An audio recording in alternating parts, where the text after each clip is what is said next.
Kevin Durant has ruined the regular season. With the reigning two-time league MVP, with the best shooting backcourt in the world that we've ever seen in the NBA, this is what we get. Everything is just ruined. It's just ruined. It's just ruined, okay? No answer whatsoever for the Golden State Warriors. They could put up 120 a night if they wanted to.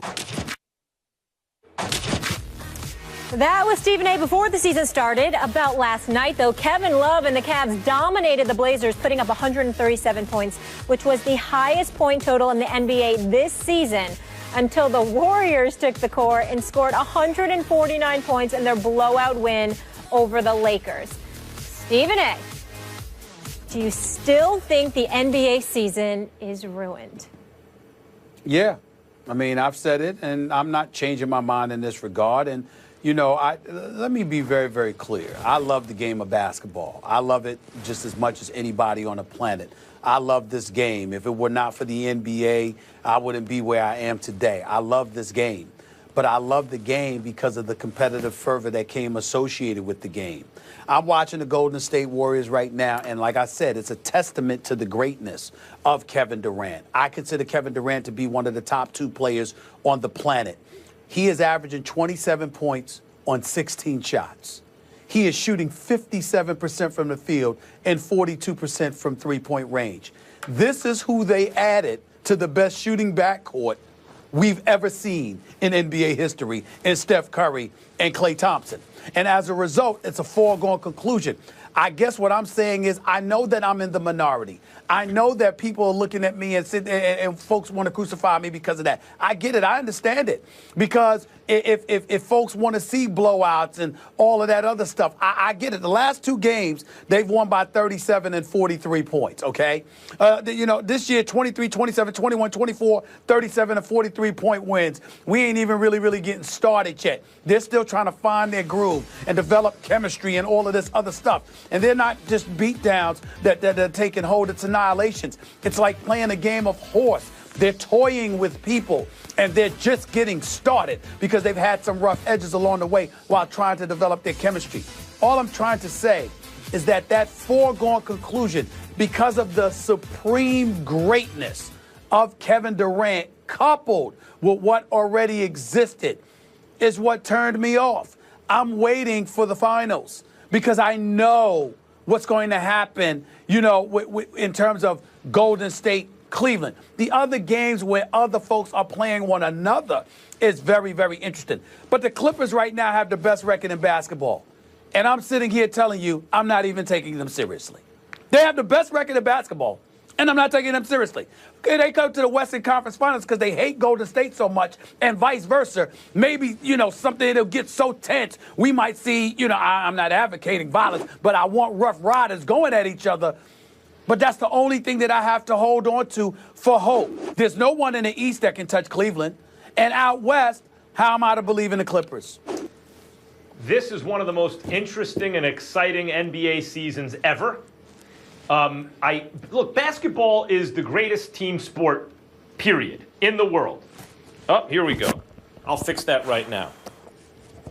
It's all right. Basketball, okay. Basketball is one of the greatest. They knew they didn't want to hear you talking basketball. That's why the mic dropped. Stephen A. The mic drop is a sign trying to tell you something. Whatever. As soon as I talk, the mic drops. Whatever. Basketball is the greatest team sport in the world. It's the perfect team sport. That's why it's the fastest growing team sport in the world.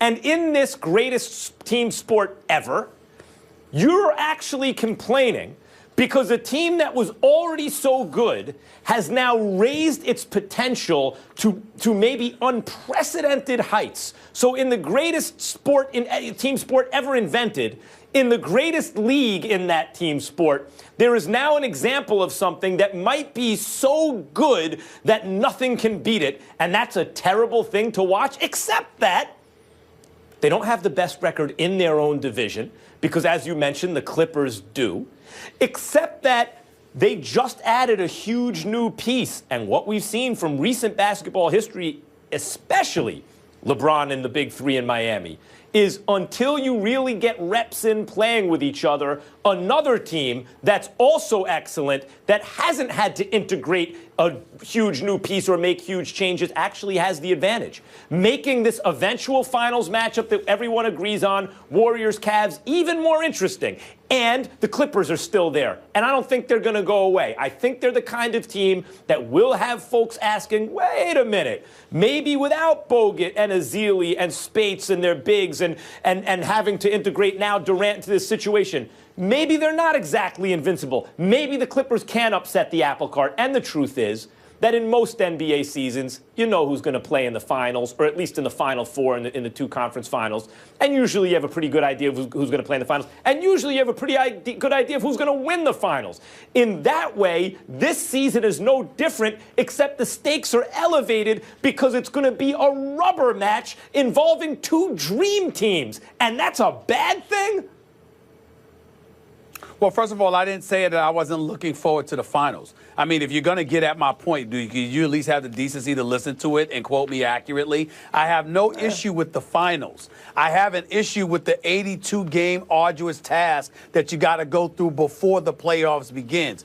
That's what has me rubbed the wrong way. The fact that we've been stripped of any kind of suspense. Now, you could sit up there and make the argument. To me, the most poignant argument one can make, particularly yours, would be if you're talking about the Clippers and you're saying that the Clippers are a legitimate threat to the Golden State Warriors. In my opinion, the Clippers' best chance for a championship were blown a couple of years ago when Houston came back from that deficit in Game 6 at the Staples Center and outscored them like 49-9 with James Harden on the bench primarily for most of the time. Because the Golden State Warriors had not won yet, they were still trying to figure out how to win a championship, and I thought that was an ideal opportunity for Blake Griffin with Chris Paul and DeAndre Jordan and those boys to take advantage of it, capitalize off of it, and win the championship. The fact that they failed to do so that year, and then Golden State has basically been the dominant fixture, and they know what they're doing now, the suspense dissipates dramatically. And then we got Durant with Steph and Clay. As a team, they're shooting as a team. They're shooting 50% you made from the that field. point. Let me make 2 points here. One, 50%. When the 50%. Dream Team got together in the Olympics in '92, that was awesome to watch. And had the Redeem Team also been in those Olympics playing against the Dream Team, and you would have gotten that in the finals, that would have been even better. That's what we have this year. One. Two, when you're talking about all the rest of the NBA, look what's happening. The baby Lakers are on the come up. The Knicks are relevant for the first time in forever. Chicago has something like all three of the major markets are more interesting now than they've been in recent years. In addition to what we just discussed, Westbrook, can he average a triple-double? James Harden, same kind of thing. There are all kinds of interesting teams in major markets and great players doing interesting things in addition to the Cavs and Warriors. Once again, you're not listening. I never disputed any of those things. What I said was the suspense about the road to the finals as it pertained to Cleveland and Golden State. I openly acknowledged before the season even began those other interesting storylines, but they pale in comparison to Golden State and Cleveland. And there's no suspense in my mind with the two. And I would appreciate it if folks would stop bringing up the Dream Team. We never saw Magic with Michael and everybody on the same team. And it's a 2-week period over the summer, not 6 months of an 82-game NBA schedule. They don't equate. Right. So the additional interest all over the league is that the goodness of that is outweighed by the badness of a rubber match between two dream teams playing at unprecedented levels. I want to see great guys going up against one another, not joined together. That's my preference. All right, gentlemen. That's my preference. We got to leave it there. Before the finals. They say all you need is love. Just ask the Cleveland Cavaliers, who are feeling the love all night long. Kevin Love showing up and showing out, dropping 40 points, 34 in the first quarter alone. That's the second highest scoring quarter in NBA history. Stephen A., With that, I ask you, can Kevin Love make the Cavs truly a big three? You know what? I don't think so. Listen, this is no knock against Kevin Love whatsoever. His basketball IQ is off the charts. He's incredibly skilled. He's a big-time player. He's averaging 21 and 10 this season. He's clearly being casted correctly, used correctly by a young, great coach in Tyronn Lue. This is not a knock on Love whatsoever.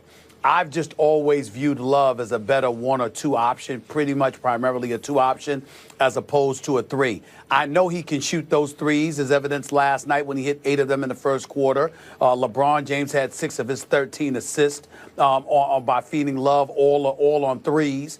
It would have been nice to see LeBron James keep giving it to him so he could have dropped 50, but that's a subject for another day. At the end of the day, Love is a big-time player, somebody that I think has been underappreciated by myself included at times, as well as everybody else. He's a big-time player, but I do think being that third wheel is very, very difficult for him. And even though Tyronn Lue gets him the first touch of every game, make sure he has him more assertive and active because he's getting him the ball on the blocks and he's doing some things.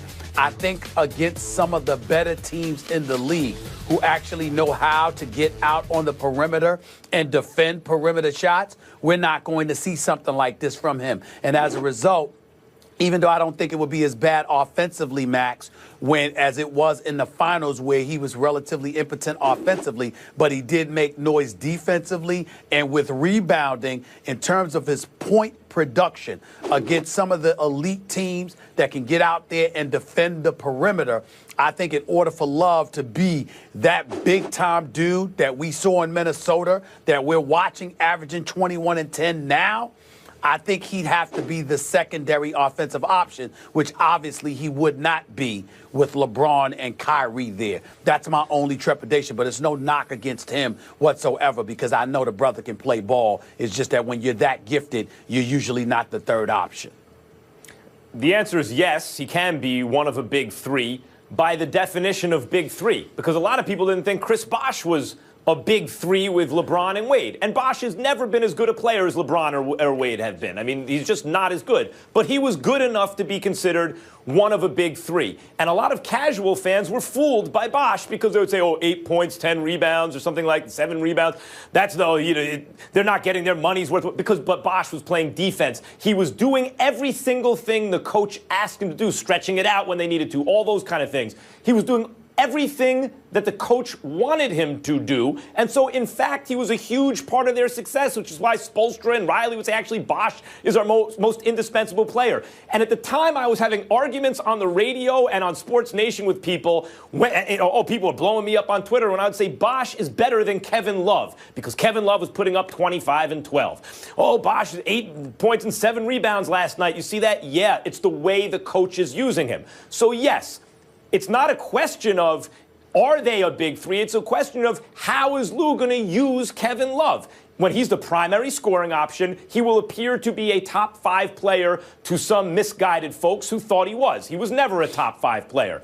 But he's an all-star caliber player who can shoot the three well for his position, though not as well as he once did because the rest of the league has caught up at that position more, who can post, who can pass the ball, who has a high basketball IQ, as you said, never going to be a good defender, but he knows what he's doing. He can absolutely be part of a big three. And the way they've used him, he's kind of overkill for what the Cavs need, at least offensively for him. He can do everything they need him to do offensively and more. The question as to whether people will catch on that he's part of a big three is if they ask him to do more, because he's capable of doing it. But on a team with LeBron and Kyrie, you don't always need him to do it. This is the issue with basketball. There's only one ball. So statistics of individual players, the kind of counting numbers, points, rebounds, assists, don't always tell you the full story and can mislead fans. Kevin Love is perfectly capable of being one of a big three in Cleveland. He's capable of it, but again, because of his talents and what it commands, a third option leaves me cause to pause in that regard. And I think his record thus far in Cleveland proves as much in terms of his level of production offensively. Having said all of that, I'd also like to add, I'm not going to get beside myself because there are 30 teams in the NBA, Max Kellerman. Do you know where the Portland Trail Blazers rank defensively? That would be 30, dead last. And so when I look at it from that perspective, again, I'm not trying to take anything away from Love. He can play the game of basketball, high basketball IQ. He's certainly a big boy that could shoot. I can't stand the fact that he seems to have lost so much weight, because when he was in Minnesota, talk about a walking double-double and somebody that just banged. But there's no reason to make that argument now, because he's averaging 20 and 10, so he's still finding a way to get things done. I just think that watching Cleveland, as much as I've watched Cleveland, seeing how much LeBron and Kyrie are usually the ones who get it going.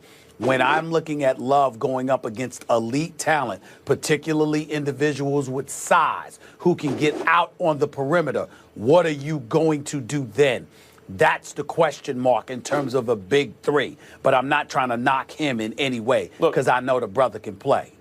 Not in terms of the way their games are, but in terms of their value. Kevin Love is a poor man's Carmelo Anthony, in the sense that he is an offensive weapon. If he is your primary scoring option, you're a 500 team. But a 500 team in the West, even when you don't have a great cast around him, this is a damn good player. If he's your secondary scoring option, if he's your second scoring option, I don't think you're going to win a championship. If he's your tertiary, your third option on offense, you're a championship team. But if that's the case, it will not look like he's a very good player. What do you care more about? The results on the court, winning, or the kind of statistical profile and the kind of stuff that makes fans acknowledge how much of a contribution you're making? Again, it's overkill to have him in that position. He's much more than just a quote-unquote stretch four, but his talent enables the Cavs to do things if they want. And I don't think there's a way around considering him a big three.